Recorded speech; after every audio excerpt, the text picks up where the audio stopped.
I'm Anil Kumar, and here is a practice question for you on transformation of quadratic functions. You need to sketch graph of g of x equals to 2 times x minus 1 whole square. You're already given graph of y equals to x square. So that parabola has been given. These are the key points on the parabola y equals to x square, on which you can perform the transformations and sketch the new function g of x. You can pause the video, sketch, and then check with my solution. So let's begin with vertical stretch first. The function is g of x equals to 2 times x minus 1 whole square.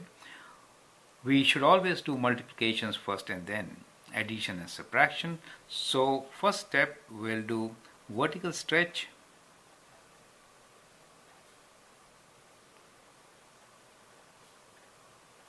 by a factor of 2.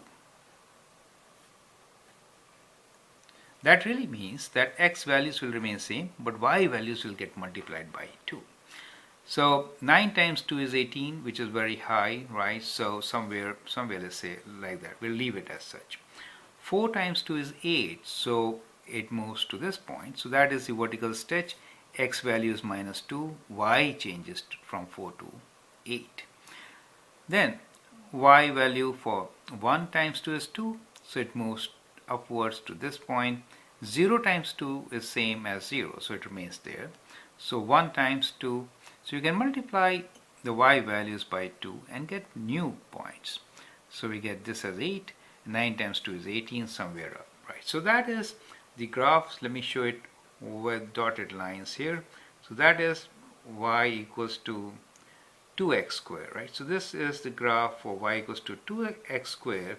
What we have done at this stage is we have multiplied y values by 2. So we got the first part. Now we'll do the second part of this, which is x minus 1 whole square.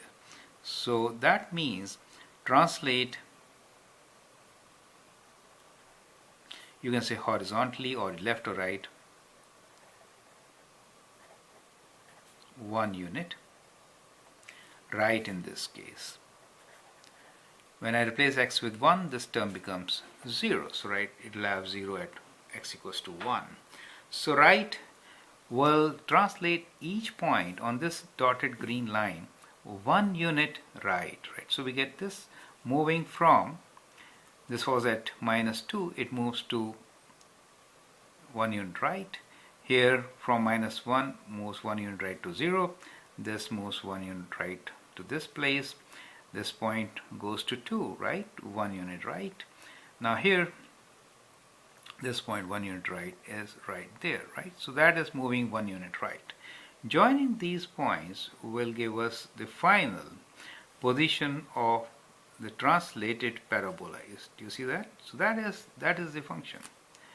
This is your final g of x equals to 2 times x minus 1 whole square. So that is how graphically you can get the parabola. So the steps involved are, first perform vertical stretch, means keep x values same but multiply y values by 2, vertical stretch by 2. And then from that graph we have to add 1 to x values, move right 1 unit to get the final sketch for the given function, right? So that is how you could do it. Some of you could also use translation of points. The original points are given to us. Let's say the original points are x and y. Then the translated points for this particular function will be x values have increased by 1, so they'll become x plus 1. The original x values plus 1. Y values get multiplied by 2, that means 2 times y, right? So that is how the points change. To give you an example, the point which was minus 2, 4, that moves to, if I add 1 to minus 2, what do I get? I get minus 1, and if I multiply 4 by 2, I get 8. So you get a point minus 1, 8, correct? So that means this point, let me call this point as B, has image here, let me call this as B dash. Similarly, a point which is here. Let me call this point as C. This is minus 1, 1. If I add 1 to this, it moves to a new position, which is 0. And 1 times 2 is 2, right? 0, 2 is C dash, which is this point. Do you see that? 0, 2. So you could actually translate each point by doing this calculation and then joining them to get the result. So that is an alternate method of doing the same thing, right? But the two methods are different.